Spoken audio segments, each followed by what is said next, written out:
It is, yeah. Hey everybody, my name's Kamina Sue and welcome to my channel Strength Karma. In this video, I'm super excited to be interviewing somebody who was actually my very first interview, and it happened to be my brother, Jason Sue, who is a renowned boxing and PT trainer in Melbourne, Australia. I wanted to bring Jason back on again because very exciting news. He recently won the the Victorian Masters boxing title that was just a couple of weeks ago. So I wanted to bring Jason back on and actually ask him about how his training and how he prepared for this and what he was thinking about during the fight and all that kind of stuff. So welcome back, Jason. Super excited to have you back. Hey, it's good to be back, Kamina. Hello. So it was like totally out of the blue. It's so funny. Like I didn't even hear about this fight, even that you were training. I knew you were training for a Masters. I had no idea that you actually fought it and had won it. So why don't you walk us through like how you prepared yourself for this fight, the things you're concentrating on and all that kind of stuff. Okay, well, thanks for having me back on. Yeah, it was a pretty long sort of process. It was a fight that was originally scheduled for June of last year, and it just kept on getting pushed back, obviously because of COVID and all the lockdowns and stuff like that. So it ended up being a very long kind of training camp, lasting probably about 6 months, as opposed to about 2 months or something like that, or 8 weeks or so. I suppose the process of it was I sort of found that I was just trying to stay consistent with the training, and then when I sort of had a date sort of set, I'm going to sort of ramp up the training a little bit and just focus on a few things. Mm-hmm. That's mainly my process there. Yeah. Right. And so when you're training for like a master's title, first of all, how often were you training, and what were you doing? What did you notice were your points that you really had to focus on? Well, just try to do something every day. Just try to be consistent was something that I just wanted just to be kind of have a sort of a good routine and sort of a focus on that. Also just wanted to focus on a lot of shadow boxing really. Just to keep the body loose, and to also it gives you a chance to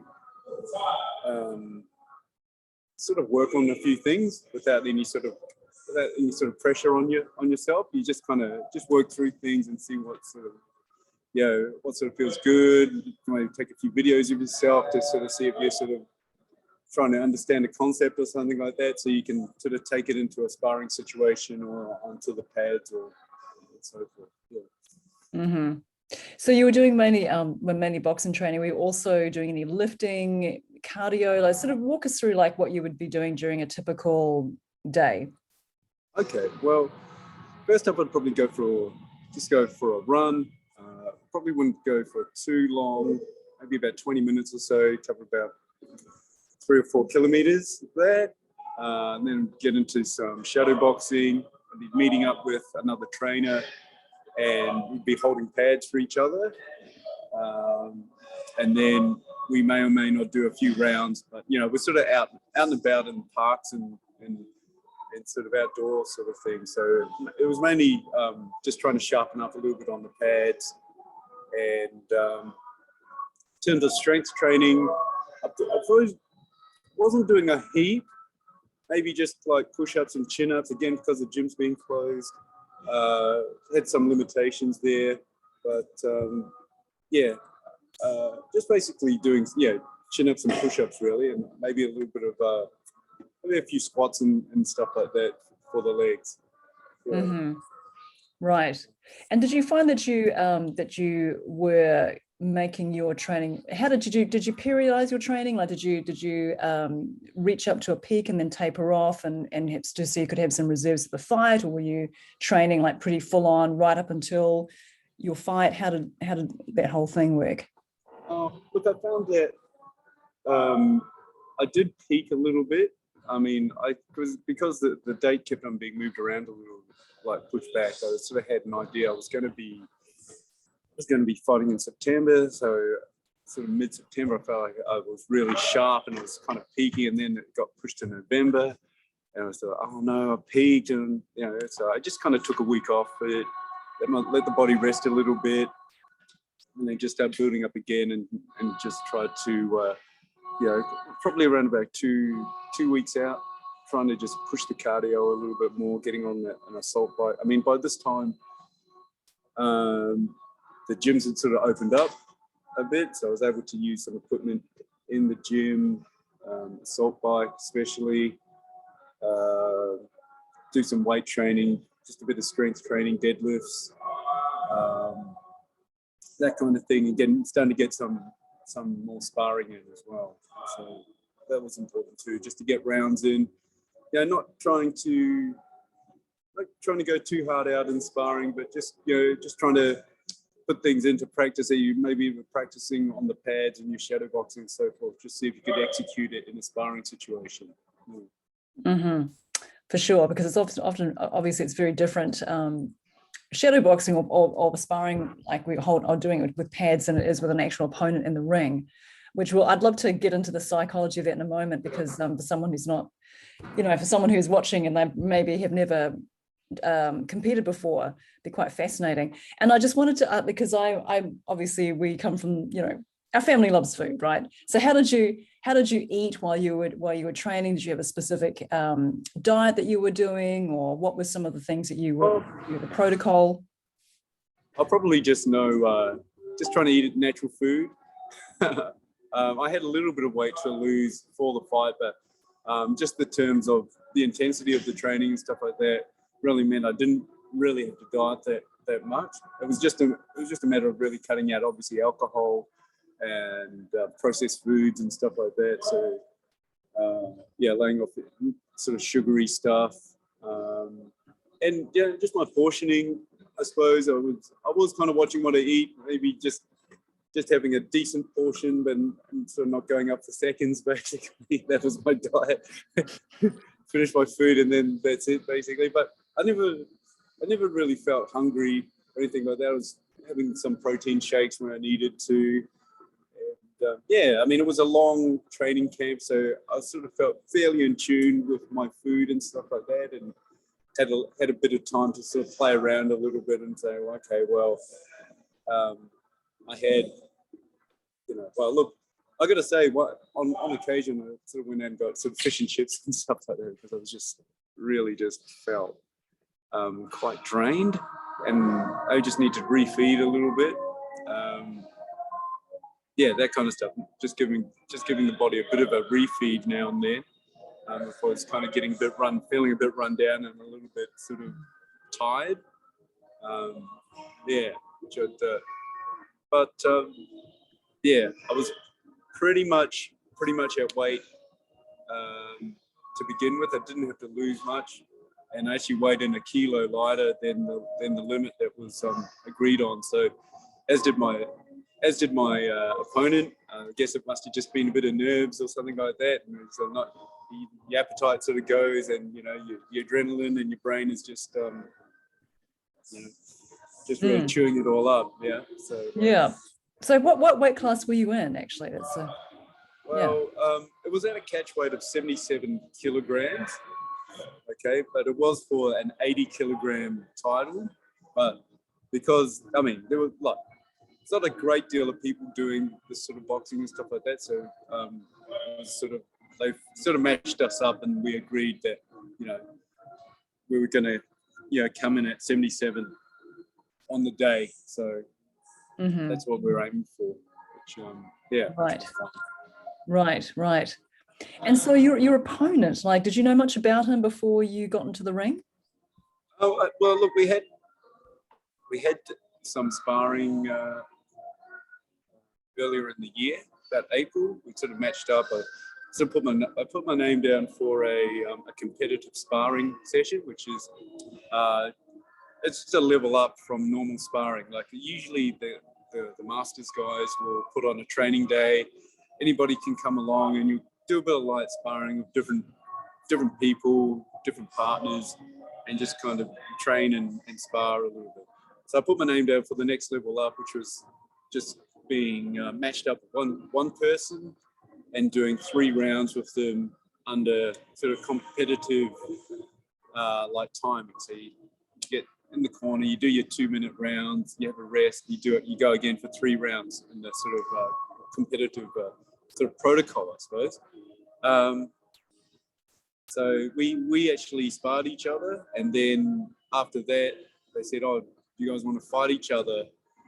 And when I sort of put my name down for a fight, they said, "Oh, we've got this guy for you." I said, I sort of thought the name was familiar, and said, "Okay, yeah, we'll do it."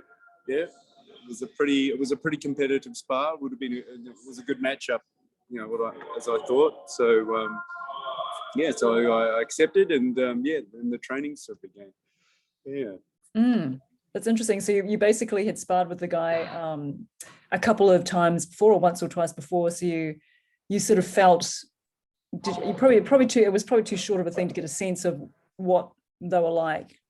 Well, yeah, you know, you do get a chance to, well, you have an idea of what the person will be bringing, and you know, and also then it allows you to maybe strategize on your own side, what you might change or do differently to be better, to, you know, to get a victory. I felt like, yeah, you know, I sort of felt like when I was sparring, I was still kind of in a just kind of playing the sparring a bit, and I let him do a bit of work in the sparring, in the competitive sparring, whereas in the fight I sort of really wanted to work on not allowing him to get as much work done, moving around, using my feet, and yeah, a couple of different punches that I sort of thought might work well against him and stuff like that. So that's just, you know, one of the things it's a bit of a luxury if you have sparred someone before and then you end up having to fight them. At least you've got a bit of a base and some idea of, you know, how they fight. Yeah. Oh, interesting. And on the night of, how did you feel like when you're actually, yours was the last fight of the evening? How did you feel stepping into the ring? Like, well, tell us how that felt. Well, it was pretty exciting. When we arrived at the venue, because we sort of arrived in the afternoon, and the fight didn't happen until maybe about 10:30 at night. So it was a long sort of time waiting around, and I felt, as you know, people started sort of coming in and the show started, I sort of found myself getting a little bit antsy, just sitting there watching the fights, and you know, your mind starts kind of racing a little bit, and sort of feel a little bit. Well, I kind of felt like sort of a little bit off center, I suppose. You know, sort of a bit, you know. And so I sort of took myself away from that a bit, and just kind of chilled out, which kind of worked for me. Listened to some music, tried to relax, tried to recenter and rebalance. And then my coaches, they came in, and I sort of basically took about, I don't know, 30 minutes to kind of just be by myself. And that really helped me, I found, and I felt a bit more, felt like I would be a bit more resourceful. My mind was a bit clearer. And yeah, then when it was time to get into the ring, I sort of felt like we warmed up, and I was ready to I was just happy just to sort of finally get in there. Yeah, I know the build up, right? Yeah. When I watched the fight with Mum and Dad, and we just saw that you were like in the zone, like there was no facial expression, you were just in there. Yeah, like, to put the game face on. Yeah, you had the game face on, exactly. To put the game face on. Yeah. Yeah. Well, why don't you? I know you've got the title back there. Why don't you bring it forth so we can have a look up. We can have a look at. Bring it forward. Here it is. Yeah, so cool. It's a pretty nice belt. Yeah, looks great. Yeah. And that's for the Victorian Masters. That's the Victorian Masters, yes. And how often do they have fights? Well, they've actually got a show coming up in March, which I haven't put my name down for yet. Just sort of getting back into training getting back into training, but they have a few shows each year. And also, I mean, I think other masters associations around Australia, they also put on shows and so forth. So there's plenty of opportunities for older boxers to have a go, have a go at boxing and stuff like that. And sometimes some people, maybe it's a bucket list type thing to go and have a fight. So I'm sort of getting back into it a bit, and it was it's an amazing experience. Awesome. And so what would be some last words for someone who's watching this and they might be interested in competing in something like this? Like what would you tell that person? I'd say definitely give it a go. Make sure that you just find a gym first up and just take it by steps, sort of thing. You might have the idea that you'd love to get in the ring and have a fight, but it takes some preparation. So you obviously get fit enough, physically. Then you'll have to learn some boxing skills. If you didn't know nothing about boxing, you're going to get some skills. Then you have to have a go at sparring somebody in the gym first up. And see how you go with that, see how you cope with that.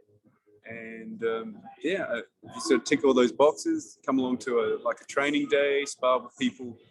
I think it's important for older boxers to get a bit of a mixture and spar with people their own age. Sometimes, unfortunately, at gyms, the focus is on the younger fighters, the potential of the younger fighters and stuff like that, and the older fighters can be sort of seen as kind of like, okay, they're just kind of maybe as a punching bag for the younger fighters to sort of get rounds in with.